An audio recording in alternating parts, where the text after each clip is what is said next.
Where's my husband?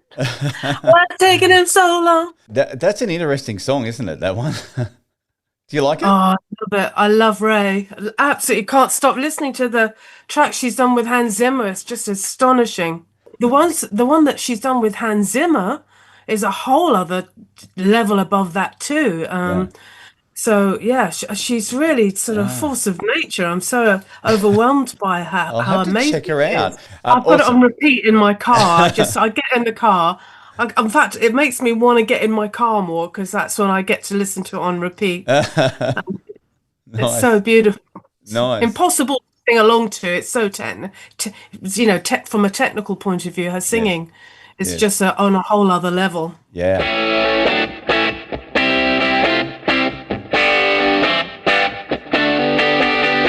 This is Long Way to the Top, and I'm your host, Shayne Brian.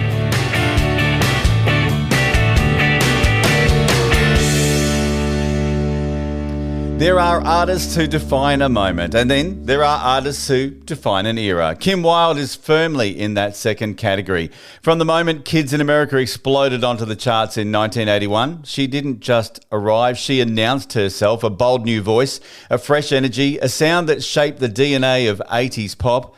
But Kim Wilde's story isn't just about the hits, and there's plenty of them. You Keep Me Hanging On, You Came, Cambodia, View from a Bridge, songs that didn't just chart, they actually became part of the soundtrack of a generation.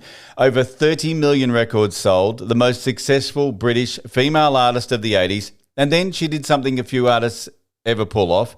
She stepped away from the spotlight, came back on her own terms, not just as a performer, but as a writer, a broadcaster, even winning a gold medal at the Chelsea Flower Show. That tells you everything about the artist and the person. Now in 2026, Kim Wilde returns to Australia for the Closer tour, and the love affair is very much alive. Welcome to Long Way to the Top. Kim, how are you? I'm really great, really great. So excited about coming back to Oz.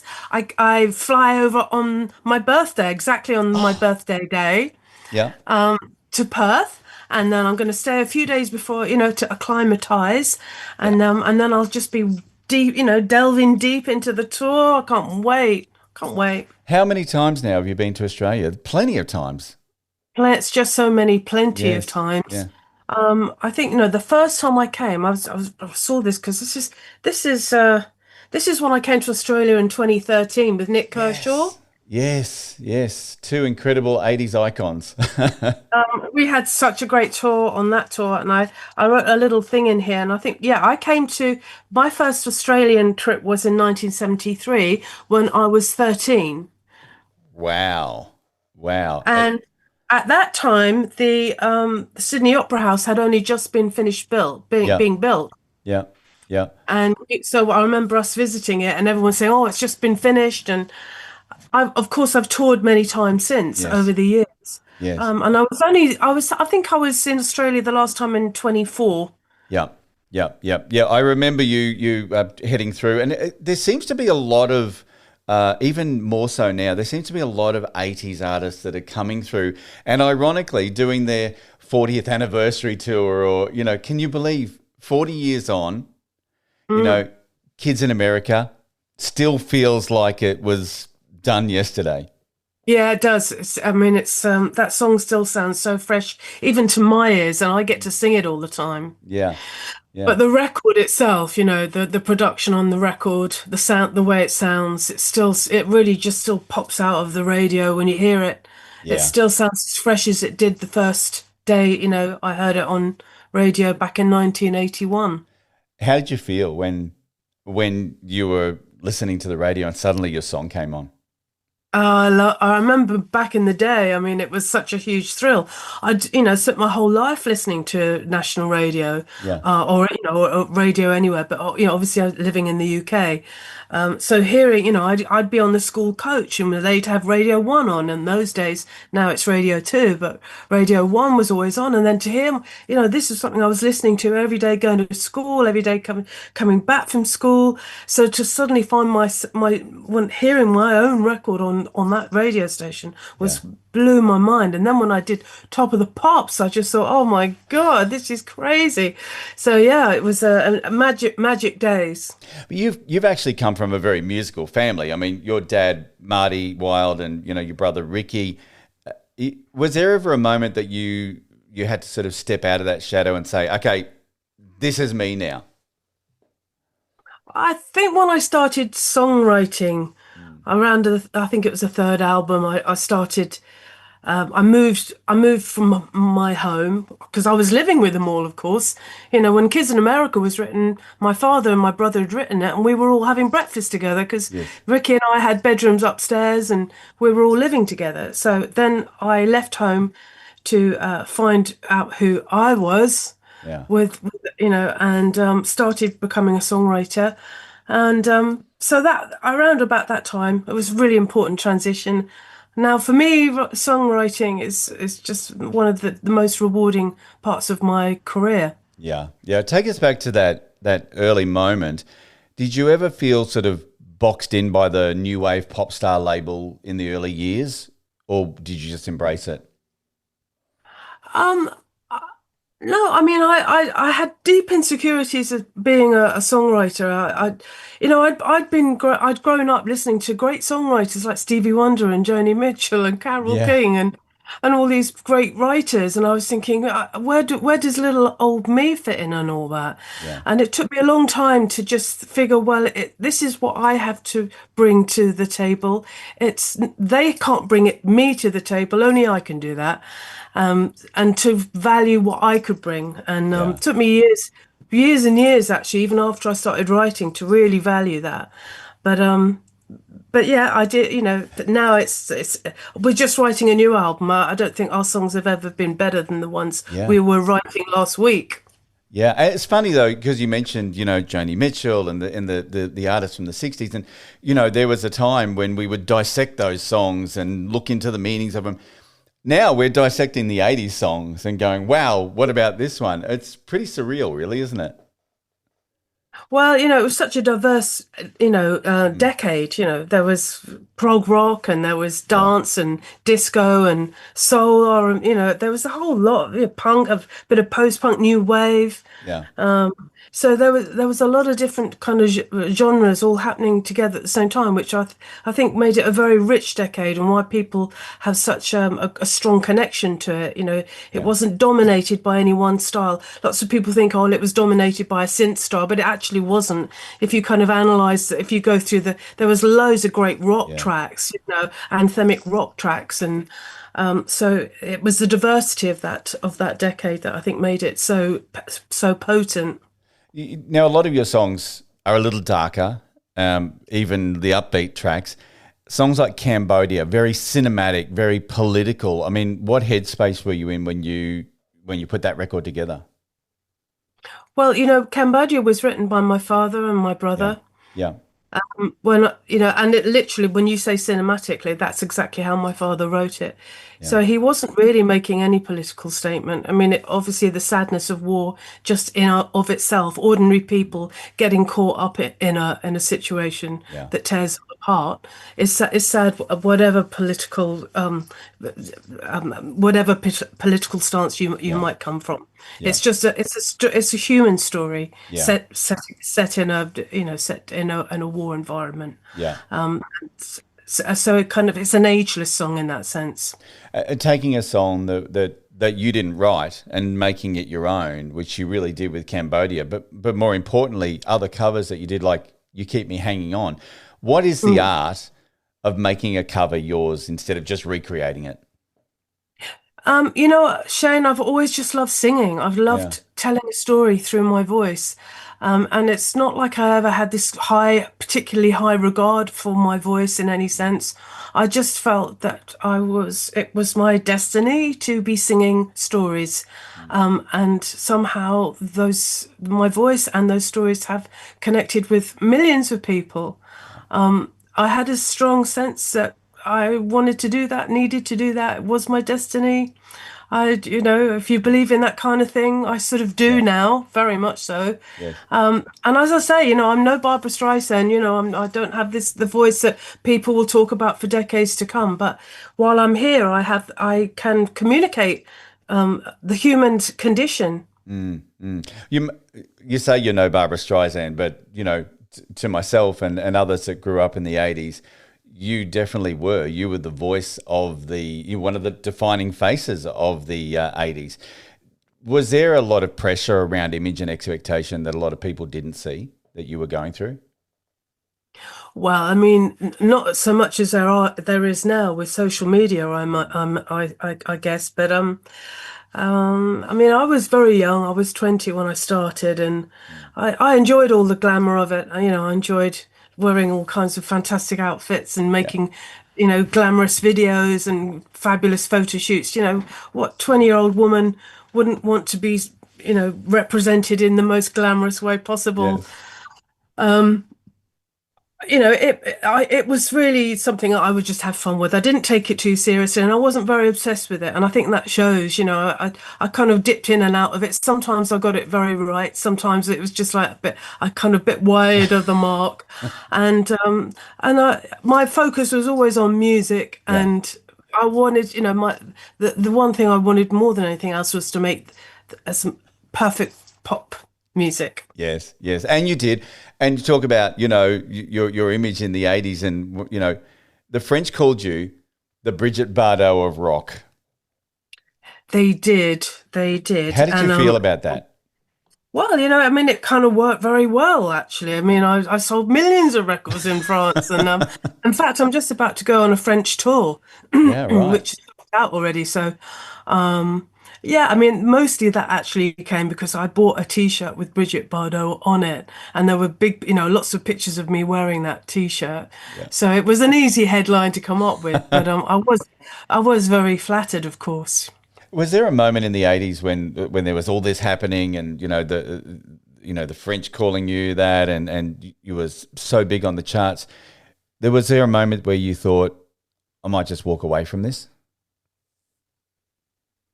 Well, I didn't seriously think about doing that until I did. Mm, So I did when I was 36 and got married and had children. mm, And then I did seriously walk away and I did think at that time I wasn't going to walk back. But I was tempted by an 80s tour with Nick Kershaw and Heaven 17 and the Human League and Altered Images. And I had such a great time and I was overwhelmed by the response from the audience. mm, So it was really the audience that brought me back.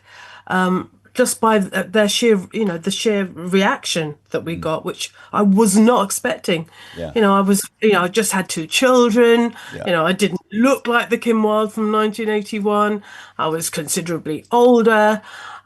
So I really wasn't expecting anyone to be wanting to see that the latest updated yes. version of Kim Wilde.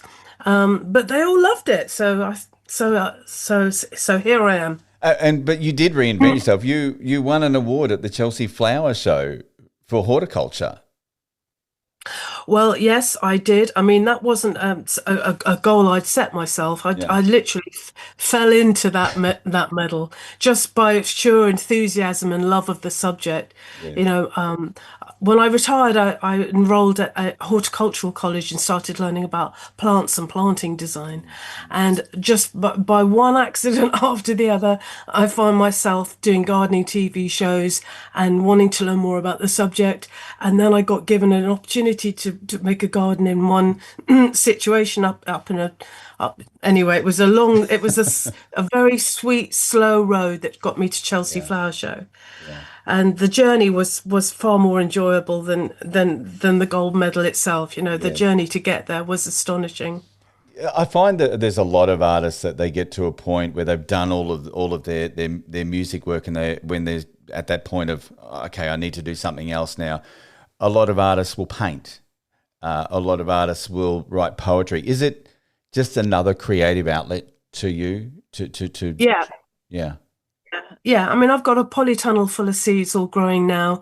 Yes. That excites me every Wow. day. I go down, see what they're all doing, have a chat with them, water them, prop them up, propagate them, pinch them out, just love them. Um, I also do painting as well, so Yes. I love making paintings and pictures. I do that a little bit. Yeah. I'm still writing a lot of songs, so that's sort of poetry, I guess. Songwriting is Yes. is a way of, yeah, it's poetry. So yeah, something creative always. So obviously you've got the new album that's coming out. You've been writing and putting it together. When you come back to recording and also performing now, what do you think has changed most in you? Is there been a very obvious transition? Yeah, definitely. I'm using my voice all the time. So I have a much stronger voice now at 65 than I even did when I was 25 or 35. Yeah. And also in here, I've getting older. It might not be great for physically, but it's mentally. You don't have to be worried about getting old because what it can do to your mind is quite amazing. Yes. So you even if I am 65, when I'm on stage, I feel like I'm 25. Yeah. It's Right. amazing what the brain can do. So, what can Australian fans expect from your upcoming tour? Bit of nostalgia, maybe. Where the hell is my husband? Yeah, just a real connection to me, actually. I Yeah. mean, it won't be utterly bombastic. There will be bombastic moments because we're going to be doing a big dollop of KW hits. Yes. So there's certainly that element of it. But there are lots of intimate moments as well, Yeah. very intimate moments, and some storytelling that is that hit very sensitive subjects. I've had a very rich life. I've been married and now I'm not, and I've Yeah. had a family, and the things have changed, and there's all of that life experience Yes. comes out through the songs that I'm singing. I Yeah. think people will will resonate with that. Yeah. Yeah. When you step on stage now and sing, Kids in America, what song does that? What does that mean to you now, as opposed to back in 1981? I'm enjoying singing Kids in America more now, I think, than I've Mm. ever done. Mm. When you see the joy on people's faces when that pulse starts up at the beginning of the song, and it's like a sort of tsunami of energy that sort of you can feel it building up around the edges of the where all you can see the crowd and you can't see their faces out in the darkness, and then all of a sudden they're sort of like you can almost see all their faces Yeah. because they're so shiny and bright and everyone's so excited, and all of a sudden the whole audience comes alive, and it's an incredible song. It's just a Yes. piece of absolute magic, and it was gifted to me by my very own dad and my very own Yeah. brother. So I will be forever grateful.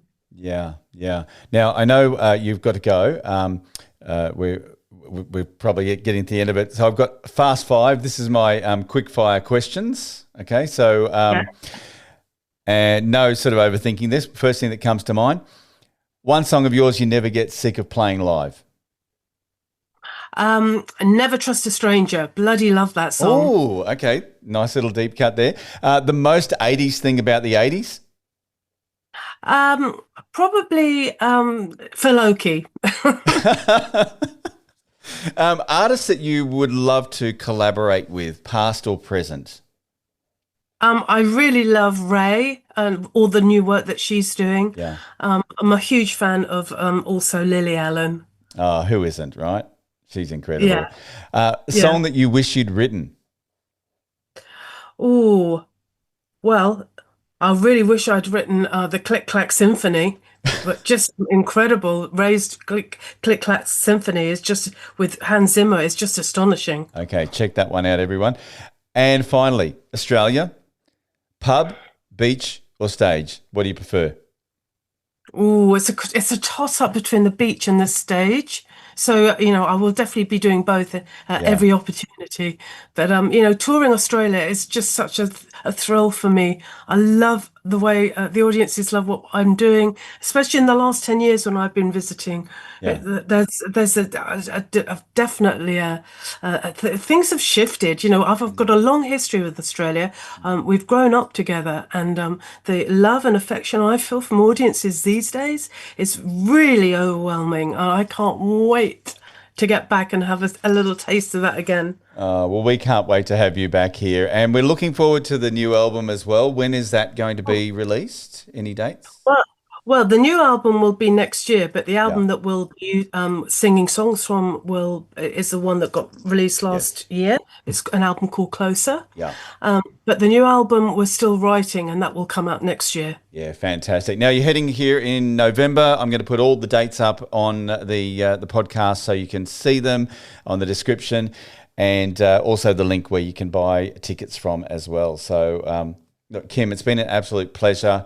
I've grown up loving your music. I still love Thank you. listening to it, and it's so good that you're still out there touring. Incredible. Yeah, I love it more now than I've ever done, and that's really honest. And Yeah. got an amazing band, and we're going to have a great time. Yeah, fantastic. Kim Wilde, thanks for joining us on the show. Yeah, real pleasure, Shane. See you there. Thank you. Thanks for listening. I hope you've enjoyed this episode of Long Way to the Top. Hit plus or follow to subscribe to the podcast, and head over to Facebook at the Long Way to the Top podcast and give us a like. Keep on rocking, and I'll catch you on the next episode of Long Way to the Top.